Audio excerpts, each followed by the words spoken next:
BBC Bangla আপনাদের স্বাগত। আজ আপনাদের সাথে লন্ডন স্টুডিও থেকে আছি মানসী বড়ুয়া, আর ঢাকায় আমার সাথে থাকছেন আকবর হোসেন। বাংলাদেশের সর্বশেষ গুরুত্বপূর্ণ আপডেট সংবাদে আপনাকে স্বাগত। শুরুতেই সংবাদ শিরোনাম, পরে বিস্তারিত। প্রথমেই জানাবো, বাড়ির ছাদে ইয়াবা সেবনে বাধা দেয় একই পরিবারের 4 জনকে হত্যা বলল পুলিশ। গ্রেপ্তারকৃতরা হলেন নগরীর মাছুয়াপাড়া এলাকার কানু দাসের ছেলে মুগ্ধ দাস 23 ও বিনয়চন্দ্র দাসের ছেলে সিদ্ধার্থ দাস 19। সংবাদ সম্মেলনে পুলিশ কমিশনার মোহাম্মদ আব্দুল মাবুদ জানান, বৃহস্পতিবার দিবাগত ভোররাতে নিহত গণপতির বাসভবন সংলগ্ন দেবপতির 3তলা বিল্ডিং দিয়ে গণপতির 2তলা বাসার ছাদে লাফিয়ে এসে ইয়াবা সেবন করে অভিযুক্ত ওই 2 যুবক। এ সময় তাদের বাধা দেয় পরিবারের 4 জনকেই হত্যা করা হয়েছে। রংপুরে এমন ঘটনা অতীতে ঘটেছে কিনা সেটি দেখার বিষয়। এরপর জানাবো, বিএনপির ভারপ্রাপ্ত মহাসচিব রুহুল কবির রিজভী বললেন, গ্যাস সরবরাহ স্বাভাবিক হচ্ছে, কমতে শুরু করেছে দেশে লোডশেডিং। বিএনপির ভারপ্রাপ্ত মহাসচিব অ্যাডভোকেট রুহুল কবির রিজভী জানিয়েছেন, মহেশখালীর এলএনজি টার্মিনাল মেরামতের পর গ্যাসের সরবরাহ স্বাভাবিক হতে শুরু করেছে। সেই সাথে বিদ্যুতে লোডশেডিংও কমে এসেছে বলে জানান তিনি। আজ শহীদ রাষ্ট্রপতি জিয়াউর রহমান ও সাবেক প্রধানমন্ত্রী বেগম খালেদা জিয়ার সমাধিতে শ্রদ্ধা নিবেদন শেষে সাংবাদিকদের তিনি এমন কথা বলেন। এদিকে সততা এবং মেধার ভিত্তিতে পদোন্নতির নির্দেশ প্রধানমন্ত্রীর। প্রধানমন্ত্রী তারেক রহমানের রাজনৈতিক মতাদর্শ ও ব্যক্তিগত পছন্দ অপছন্দের ঊর্ধ্বে উঠে বাহিনীর কর্মকর্তাদের পদোন্নতির উপর জোর দিয়েছেন। এক্ষেত্রে তিনি অফিসারদের পেশাগত দক্ষতা, নেতৃত্বের গুণাবলী এবং শৃঙ্খলার মান, সততা ও বিশ্বস্ততা, অনুগত্য এবং সর্বোপরি নিযুক্তিগত উপযুক্ততার উপর গুরুত্ব আরোপ করতে নির্বাচনী পর্ষদের সদস্যদের নির্দেশনা দিয়েছে। এবারে জানাবো, 3rd টার্মিনালের সফট ওপেনিং 16 ডিসেম্বর বললেন বিমানমন্ত্রী। হযরত শাহজালাল আন্তর্জাতিক বিমানবন্দরে 3rd টার্মিনালের সফট ওপেনিং আগামী 16 ডিসেম্বর করার লক্ষ্য রয়েছে সরকারের। তবে কাজ ভালোভাবে সম্পন্ন করতে আয়োজন হলে আমরা সময় আরও 1 মাস বাড়াতে পারি বলে জানান তিনি। এবং সর্বশেষ জানাবো, জাপানে শক্তিশালী ভূমিকম্প, ট্রেন চলাচল বিঘ্ন, আহত অন্তত 20 জনের বেশি। জাপানের পূর্বাঞ্চলে শক্তিশালী ভূমিকম্পে আঘাত এনেছে। আঘাত হানা রিক্টার স্কেলে 5.9 মাত্রার এই ভূমিকম্পে 20 জনের বেশি মানুষ আহত হয়েছে। কম্পনের পর ট্রেন চলাচল বিঘ্ন সৃষ্টি হয়েছে, তবে কোনো সুনামির সতর্কতা জারি করা হয়নি। বার্তা সংস্থা আনাদুলো বলছে যে জাপানের আবহাওয়া সংস্থা এবং স্থানীয় কর্তৃপক্ষের বরাতে স্থানীয় গণমাধ্যম এই তথ্য জানিয়েছে। প্রিয় দর্শক, এতক্ষণ শুনছিলেন সংবাদ শিরোনাম, এবারে বিস্তারিত। তবে তার আগে বন্ধুরা অনুরোধ থাকবে, এই সংবাদটিতে একটি লাইক দিন। এই চ্যানেলে আপনি নতুন হয়ে থাকলে আমাদের সংবাদটি দেখতে দেখতে চ্যানেলটি সাবস্ক্রাইব করে রাখুন। কমেন্ট করে বন্ধুরা আপনার মূল্যবান মতামত জানিয়ে দিন আপনি বিশ্বের কোন দেশ থেকে বা বাংলাদেশের কোন স্থান থেকে আমাদের সংবাদটি দেখছেন এবং শুনছেন। আর বন্ধুরা, সংবাদটি আপনার সোশ্যাল মিডিয়া ফেসবুকে শেয়ার করে বন্ধুদেরও দেখার সুযোগ করে দিন। আজকের এই সংবাদ সম্পর্কে আপনার মূল্যবান মতামত কমেন্ট বক্সে কমেন্ট করে পুরো বিশ্ববাসীকে আমাদের এই তাজা আপডেটটি দেখার সুযোগ করে দিন। আর বন্ধুরা, যেখানেই থাকুন দেখতে থাকুন আমাদের এই লেটেস্ট আপডেট সংবাদ। এবারে বিস্তারিত। বাড়ির ছাদে ইয়াবা সেবনে বাধা দেয় একই পরিবারের 4 জনকে হত্যা করা হয়েছে।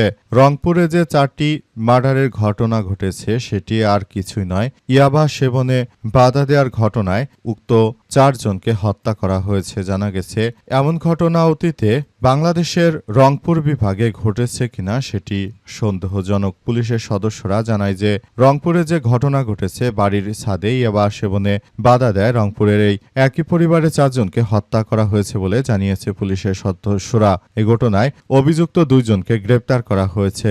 আজ নিজ কার্যালয়ে Rangpur metropolitan police commissioner Mohammad Abdul মাবুদ এক প্রেস ব্রিফিং এই তথ্য জানান।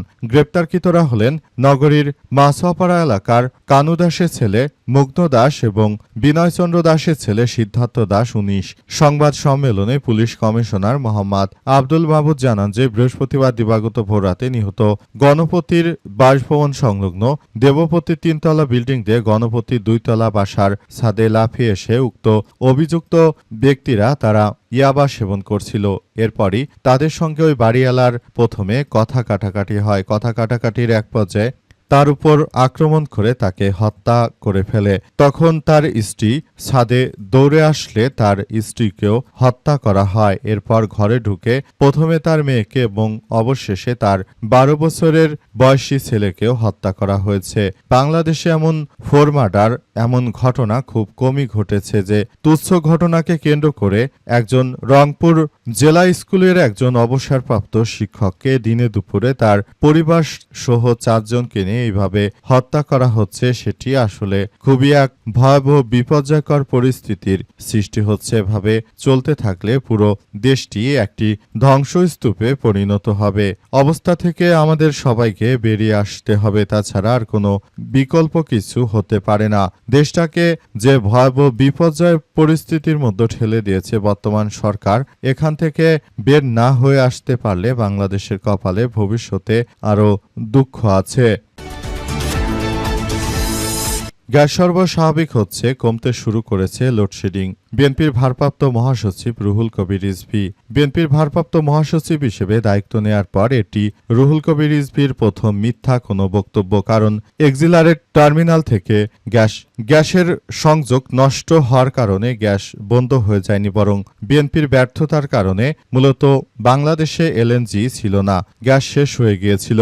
তাই এ কারণে বাংলাদেশে বেশ কয়েকদিন এক্সিলারেটেড টার্মিনাল বন্ধ ছিল। এর ফলে বাংলাদেশে তীব্র গ্যাসের সংকট দেখা দেয়। এর ফলে স্পট মার্কেট থেকে বিএনপি ক্ষমতা আসার পর তারা তেমনভাবে এলএনজি কিনতে পারেনি। তারা যে ব্যর্থ সরকার সেটি বারবার প্রমাণ দিয়েছে। এরপর তারা সুর উঠিয়েছে যে তারা নাকি গ্যাস ঠিকই দিচ্ছিল, এক্সিলারেট টার্মিনাল থেকে নাকি সেটি হঠাৎ করে নষ্ট হয়ে যাওয়ার কারণে এই ঘটনা ঘটেছে। কিন্তু প্রকৃতপক্ষে বিএনপি এই ঘটনাটি ঘটিয়েছে, তারা যে ব্যর্থতার প্রমাণ দিয়েছে। তারা নাহিদ ইসলাম জানিয়েছেন যে সরকারের ব্যর্থতার কারণে মূলত বাংলাদেশ এখন অন্ধকারে ডুবে যাচ্ছে।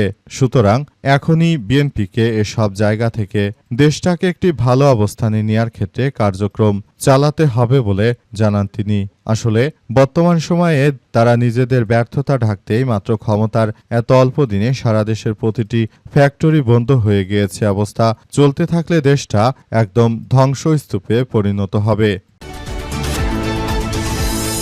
সততা এবং মেধার ভিত্তিতে পদোন্নতির নির্দেশ প্রধানমন্ত্রীর। প্রধানমন্ত্রী তারেক রহমানের রাজনৈতিক মতাদর্শ ব্যক্তিগত পছন্দ অপছন্দের ঊর্ধ্বে উঠে বিমান বাহিনীর কর্মকর্তাদের পদোন্নতি দেওয়ার ক্ষেত্রে সবাইকে যার যার জায়গা থেকে ভালো অবস্থানে নিয়ে যাওয়ার জন্য তিনি বলেছেন। তিনি জানান যে আমরা চাই দেশে যারা পেশাগত দায়িত্ব পালন করার ক্ষেত্রে যারা ভালো ভূমিকা রাখতে পারছে শুধুমাত্র তাদেরকেই এই কার্যক্রম চালাতে হবে। অর্থাৎ যারা পেশাগত দায়িত্বগত দিক দিয়ে যারা ভালো অবস্থানে রয়েছে তারাই শুধুমাত্র এই কার্যক্রম চালাতে পারবে। অর্থাৎ যারা পেশাগত উৎকর্ষতার দিক দিয়ে ভালো অবস্থানে রয়েছে তারা হচ্ছে বর্তমান সময়ে বিভিন্ন বাহিনীতে বা যেখানে কর্মরত রয়েছে সেভাবেই তাদেরকে পদোন্নতি দেওয়ার জন্য বলেছেন প্রধানমন্ত্রী তারেক রহমান। তিনি আরও জানিয়েছেন, আমরা বাংলাদেশটাকে একটি সুন্দর ও সমৃদ্ধির একটি আধুনিক রাষ্ট্র কাঠামোর মধ্য দিয়ে নিয়ে যেতে চাই। আর বিভিন্ন বাধা আসার মধ্য দিয়ে মূলত আমাদেরকে তারপরও